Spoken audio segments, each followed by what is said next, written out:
Boa noite, irmãos.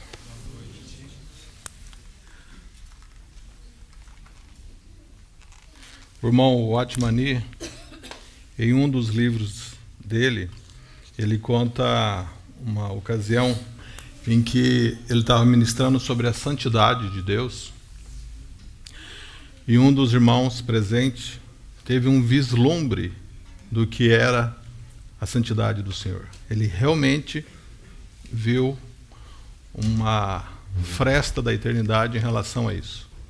Nós sabemos que Deus é santo, santo, santo, mas talvez isso não cause tanto impacto na nossa vida quanto aconteceu com esse irmão. Porque quando ele teve essa revelação, quando ele viu quanto Deus era santo, ele deitou no chão e ele rolava no chão e ele dizia: o inferno é pouco para mim. É diante desse Deus santo que nós nos achegamos nessa noite. E é com liberdade e reverência. É com gratidão e temor. É uma combinação nesse momento. Por quê? Porque o nosso Deus é santo. E ele alcançou pecadores que agora podem participar de uma mesa santa. Vamos orar. Senhor, nós te louvamos pelo privilégio que temos de sermos alcançados pela sua graça, pela sua misericórdia, e podermos nessa noite participar desta mesa bendita, Senhor. Nós pedimos a unção do Teu Espírito sobre a Tua Palavra, que ela seja renovada em nossas vidas, que haja um frescor do falar do Teu Espírito, e assim sejamos impactados e atraídos para Ti mesmo, Senhor. Nós queremos ver a Ti, contemplar a Ti, exaltar o Teu nome. Por isso, Senhor, todos os movimentos desta noite, os cantos, as orações, os cânticos que já houveram, a palavra, os cânticos ainda, a oração, tudo redunde, Senhor, em glória a Ti, para que possamos chegar com o coração atraído a Ti nesta mesa, nessa noite. Então, confiado, Senhor, no suporte e na ajuda do Espírito Santo, é que oramos. Amém. Amém. Gênesis capítulo 11. Irmãos, eu nessa noite gostaria de meditar com os irmãos um contraste, né? Queremos colocar um contraste aqui do Velho Testamento, um ponto aqui, olhando para o Novo Testamento, principalmente, né? Para o Senhor Jesus. Então, apesar de nós olharmos para a história aqui da Torre de Babel, o que nos interessa é uma palavra só, tá? Nós vamos entender aqui, vamos ter um background do que aconteceu nesse momento, para entender a intenção, destacar uma palavra, então caminharmos em paralelo. Então, aqui no capítulo 11, vamos ler o capítulo 11 até o versículo 9. Ora, em toda a terra havia apenas uma linguagem e uma maneira de falar. Sucedeu que, partindo eles do Oriente, deram com uma planície na terra de Sinear, e habitaram ali. E disseram uns aos outros: vinde, façamos tijolos, e queimemo-los bem. Os tijolos serviram-lhe de pedra, e o betume de argamassa. Disseram: vinde, edifiquemos para nós uma cidade e uma torre cujo tope chegue até os céus, e tornemos célebre o nosso nome, para que não sejamos espalhados por toda a terra. Então desceu o Senhor para ver a cidade e a torre que os filhos dos homens edificavam.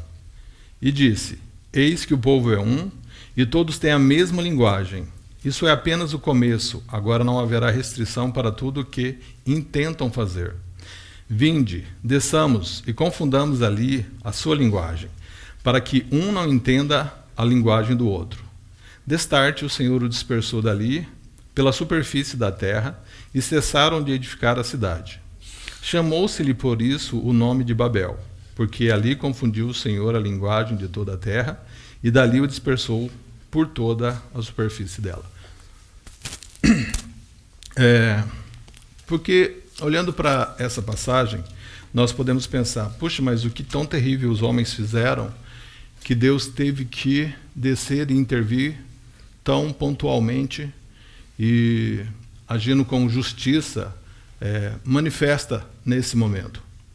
Então, para entendermos o que está acontecendo, de maneira rápida, né, porque o nosso objetivo não é estudo, mas só mencionar, olha aí em Gênesis capítulo 9, no versículo 1, que vai dizer, 9:1. Deus está dando uma ordem. O que aconteceu aqui? Noé acabara de sair da arca e o Senhor vai falar para ele e para os seus filhos. Abençoou Deus a Noé e os seus filhos e lhe disse, sede fecundos, multiplicai-vos e enchei a terra. Então Deus dá uma ordem aqui. E veja no versículo 7. Mas sede fecundos e multiplicai-vos, povoai a terra e multiplicai-vos nela. Gênesis 9:7. 2 vezes o Senhor fala, aqui está a terra, vocês vão povoar essa terra e vocês vão multiplicar. Sede fecundo, multiplicai e enchei a terra. Então o Senhor tinha dado esse mandamento. Essa foi a ordem do Senhor. Agora, se avançarmos um pouquinho aqui no capítulo 10, vai começar a fazer a genealogia dos 3 filhos de Noé. Cão, Sem e Jafé.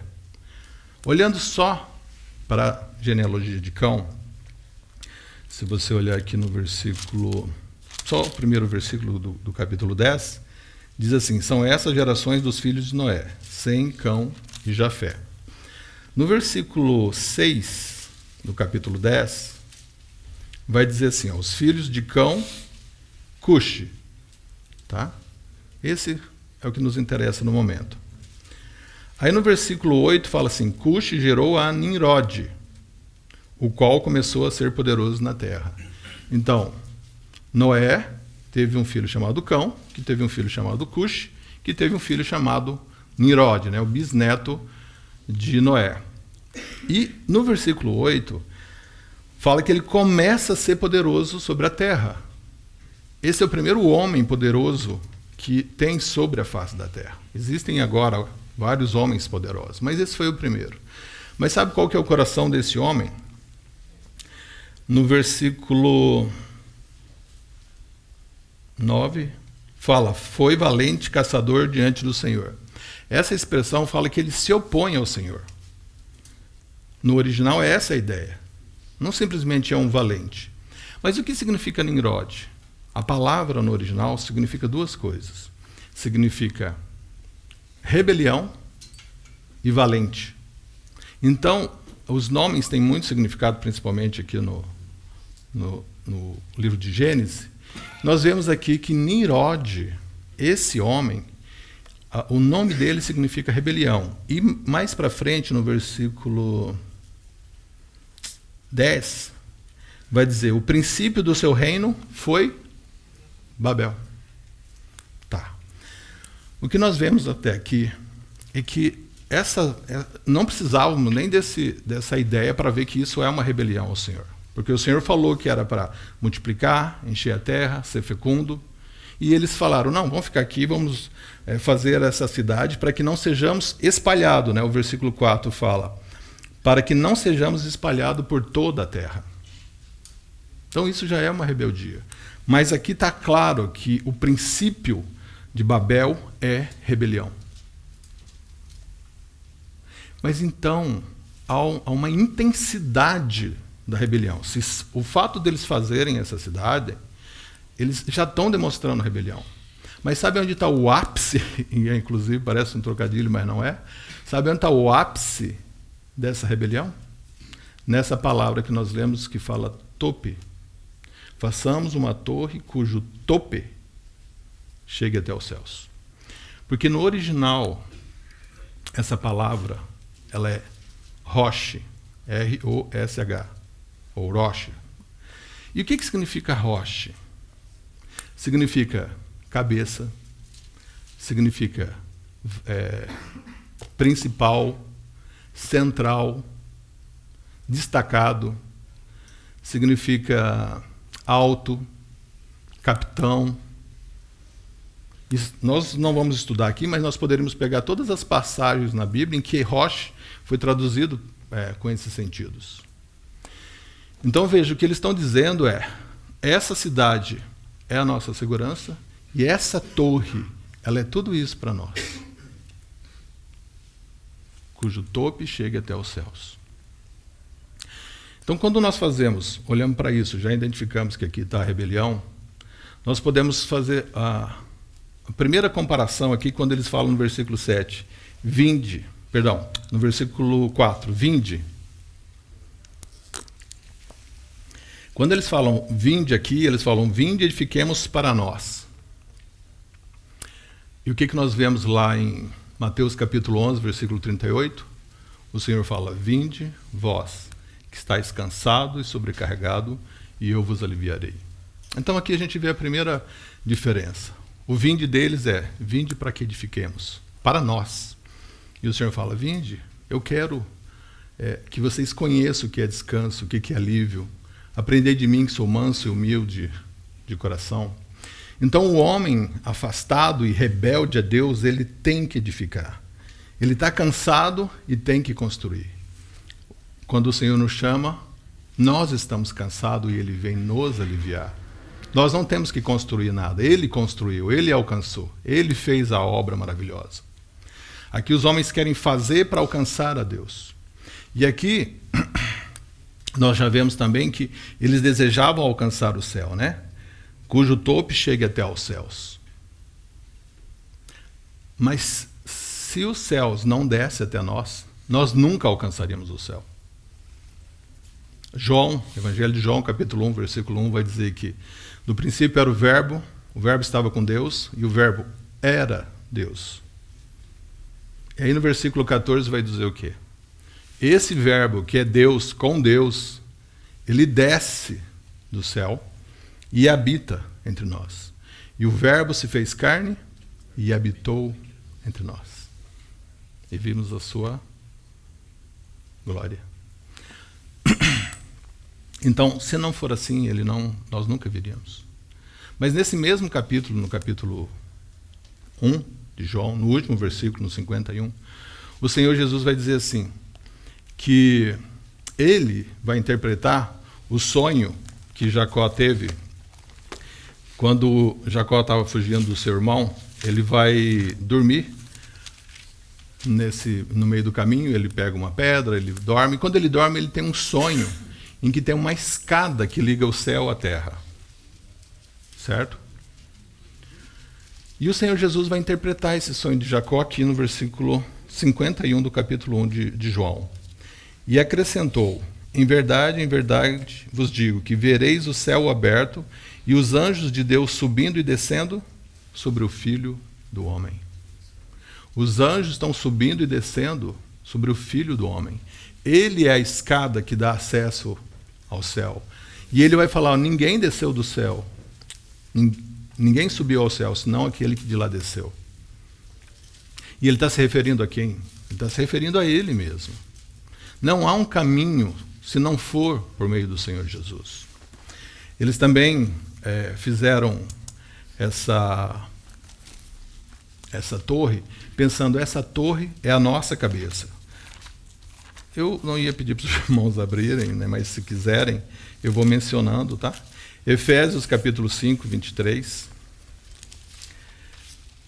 O Senhor Jesus é o nosso cabeça. Efésios 5, 23 diz assim: porque o marido é o cabeça da mulher, como também Cristo é o cabeça da igreja, sendo esse mesmo Salvador do corpo. O que nos interessa é que o nosso Senhor Jesus é o cabeça da igreja. Ele é o cabeça do corpo. A igreja se submete ao seu Senhor, se submete a Cristo. É isso que é a vida da igreja. Nós submetemos ao cabeça, que é o Senhor. Qualquer coisa que nós vermos por aí que se submete a qualquer outra pessoa ou qualquer outra coisa é um reunir de qualquer outra forma, menos igreja. A igreja verdadeira é aquela que obedece o que o Senhor Jesus fala, mandou, as suas escrituras, o que confere com a mente de Deus. Fora disso, não há encabeçamento, então não é igreja. Eles também têm uma ideia de que essa torre seria para eles, já vou falar para os irmãos abrindo, se quiserem, tá? Salmo 24. Essa palavra significa capitão. Então eles olhavam para essa torre e eles entendiam que ali eles tinham segurança, que eles tinham uma posição de segurança mesmo, porque essa ideia de capitão tem a ver com o exército e com isso, com defesa. Ok? Só que quando Davi foi enfrentar Golias, ele, naquele combate, né, entre Davi e Golias, ele está indo em direção a Golias, e Golias fala assim: você vem com um pau contra mim e pedras, acaso eu sou um cão, né? Daí ele começa a blasfemar. Golias começa a blasfemar.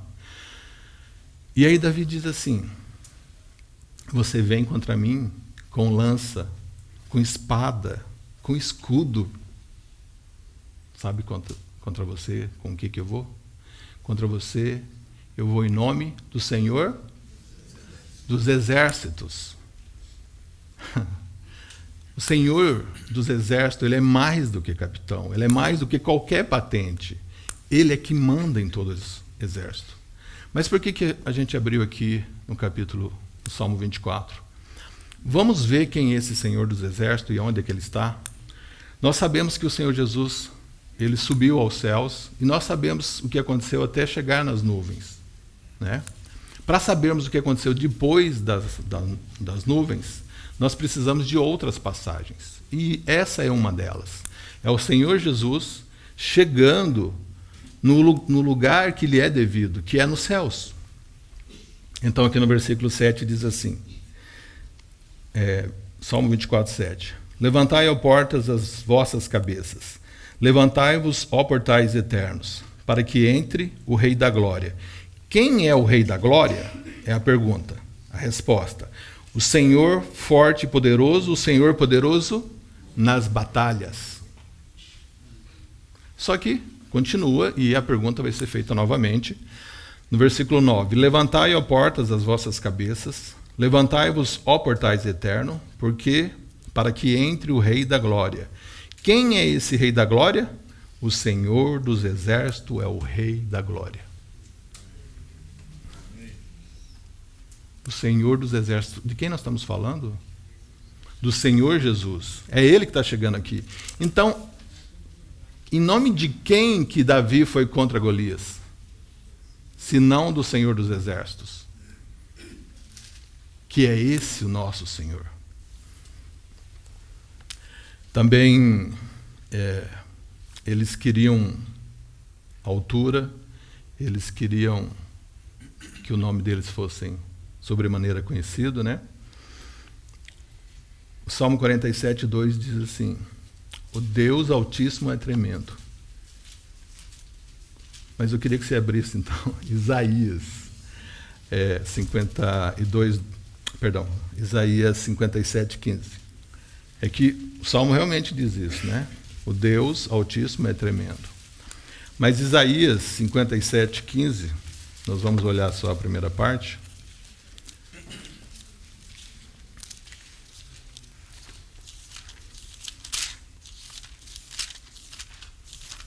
Isaías 57, versículo 15.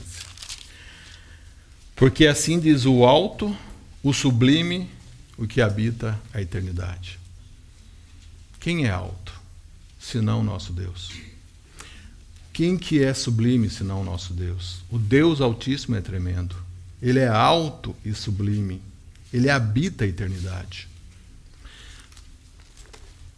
E quando eles fizeram essa torre, eles também estão dizendo aqui que a ideia é a frente, né? Que essa palavra rocha significa a frente ou vanguarda. E quem é a nossa vanguarda? Isaías 52, 12. Se você estava aberto em Isaías, é só voltar uma folha, tá? Isaías 52, 12 diz assim: Porquanto não saireis apressadamente, nem vos ireis fugindo, porque o Senhor irá diante de vós, e o Deus de Israel será a vossa retaguarda. O que esse versículo está dizendo é uma direção e um conforto muito grande para nós, porque não é simplesmente um conforto, não é apenas uma palavra que nos faz ficarmos tranquilos em relação a alguma situação, mas ele nos adverte também. Por quê? Porque quando ele fala que nós não precisamos sair apressadamente. Se você tem algo para fazer, uma decisão para tomar, você não precisa fazer apressadamente. Você não deve fazer apressadamente, porque é uma ordem isso aqui. Se você fizer apressadamente, então você não consultou. E aí o Senhor está dizendo assim, ó, por que você não vai sair apressadamente? Porque o Senhor irá diante de vós. Então, se você consulta algo, fala, Senhor, isso é do Senhor, devo tomar a decisão, entendeu, o Senhor confirmou ali no seu coração, então você entra nessa situação, ok? E quando você entra, de repente começa a ter alguns desajustes, e você começa a enfrentar alguma dificuldade. Então você pode pensar assim, nossa, será que isso era de Deus? Não, não quer dizer que porque é de Deus você não vai ter uma dificuldade. Mas você respondeu adequadamente ao Senhor. E porque ele foi a sua vanguarda, ele é agora a sua retaguarda. Porque agora ele te guarda, agora ele te direciona, agora ele te conduz nessa situação. Agora, se você agiu apressadamente e entrou nisso por sua conta e risco, você só pode contar com a misericórdia do Senhor, dele querer e agir ali nessa situação para te socorrer. Então, olha só, nós não precisamos fazer nada fugindo, nada apressadamente, porque o Senhor é a nossa vanguarda e a nossa retaguarda. Nós poderíamos citar várias outras passagens que confrontam essa rebeldia de Babel. Quantas outras palavras enaltece o Senhor, engrandece, coloca Ele como santo, alto, sublime, cabeça, principal, como adorado. Mas para nós encerrarmos, vamos terminar com Filipenses capítulo 2, versículo 9. Filipenses capítulo 2, versículo 9.